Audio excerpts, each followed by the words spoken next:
And here we go again. Arizona's outspoken sheriff, Joe Arpaio, up for re-election, revving the whole debunked birther controversy again. He's unveiled preliminary results from an investigation into the president's birth certificate.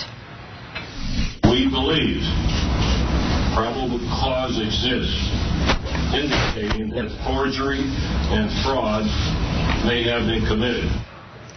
Richard Louie, that is just the beginning. There is a series of old attacks that we thought were settled being relaunched at the press. Deep in the goodie bag here, Chris. It's 2008 all over again. Sheriff Arpaio, as you just saw, picking up on the birther issue where Trump left off. That's attack number 1. Attack 2, infanticide. Not once did anybody in the elite media ask why Barack Obama voted in favor of legalizing infanticide. All right, Newt Gingrich points to 10-year-old Illinois bills protecting infants surviving botched abortions. Then State Senator Obama voted against them because he said it undermined Roe v. Wade. Here's attack number 3. The Muslim world sees Barack Obama as a Muslim, as a son of Islam. That's just the way it works. That's the way they see him. But, of course, he says he didn't grow up that way. He didn't believe in that. He believes in Jesus Christ. So I accept that. Well, critics say Franklin Graham fueled questions about the president's Christian faith. He later apologized. Attacks 4 and 5, they're new. Chief U.S. District Judge Richard Siebel of Montana forwarded an email called A Mom's Memory. It says, quote, a little boy said to his mother, Mommy, how come I'm black and you're white? His mother replied, don't even go there, Barack. From what I can remember about that party, you're lucky you don't bark. He's apologized in a letter to the president and faces a judicial misconduct review now. Finally, a D.C. Metro ad for an anti-Obama documentary said, go to hell, Barack.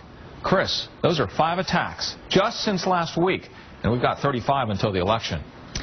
Okay, Richard, well, thank you. Unbelievable. Let's bring in Washington Post political columnist Dana Milbank and Huffington Post senior political reporter Amanda Terkel. Dana, what's going on? Well, Chris, I think we have a major flare-up of Obama derangement syndrome. And this is something that happens on both sides, and, you know, people just go over the top. And I think it's occurring now, as Richard mentioned, the themes have surfaced at various times before. I think what you see happening now, Obama is doing much better in the polls vis-a-vis his would-be Republican opponents. His popularity is up. There's a lot of frustration, and I think that's why all of this is coming back now. I think, you know, but, you know, the third, fourth time you've been through the birther thing, it seems to have a little bit of a diminished impact each time. Yeah, but you got to wonder, I mean, did anybody see the election results in 2008? I mean, Amanda, it didn't work then. I mean, maybe, what do they think? They're firing up their base? I mean, is their base going to vote for Barack Obama? I'm trying to figure out the rationale for this. Well, a lot of these attacks are coming from pretty fringe elements of the conservative movement, and Republicans don't want to embrace them, and that's why the Obama campaign, for example, was playing the birther issue up, joking about it on their Facebook timeline, putting up a picture of a mug with Obama's birth certificate, joking about it on Twitter, and they had used the opportunity to point out that Mitt Romney really wanted Sheriff Joe Arpaio's vote in 2008. So the Obama campaign is trying to have a sense of humor about these and take advantage of them politically. It's true. They did make a joke out of it. Do you think that, Dana, these attacks could have quite the opposite effect? Do you think they fire up Democrats? They you know, might get them actually to do something? Well, sure. I mean, it does rally people on the Democratic side. It is interesting that, you know, Amanda was saying it's fringe elements, which of course these things are, but you're also hearing this. You know, you have Rick Santorum saying the president's theology is not based on the Bible. You have Newt Gingrich, who talks about his Obama's Kenyan colonial worldview, and you have Mitt Romney, who has embraced the biggest birther of them all, Donald Trump. So this is in many ways because of the primary being brought into the mainstream. That will rile up some Democrats, but more importantly, what it does to the independent voters, crucial in the general election, is say, wait a second, these guys sound like they're a little bit out there.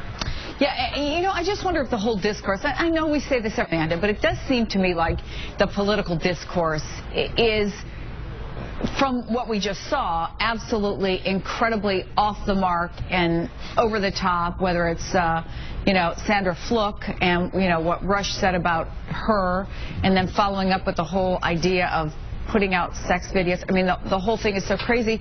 Or even just to something last night, I mean, even from Newt Gingrich, you know, who was talking about how irrelevant the other candidates are. They're just the same old baloney. One is a Massachusetts moderate baloney. The other is Pennsylvania big labor baloney.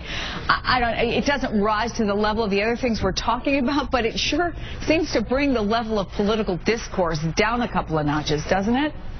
Well, a lot of this has been happening since the 2008 campaign. I mean, to be honest, having the first African-American president has brought out some really nasty, ugly, and often racist attacks. Having a president with a different background, we see these attacks on his religion, questioning whether he was really born in this country, and that's something that, you know, President Obama has to face because he does have a bit different background from a lot of other candidates, and these are, I mean, as Dana said, they are being fueled by the presidential candidates, but a lot of these fringe elements in the conservative movement as well. Call me ridiculously hopeful, Dana, but let me pose this question to you.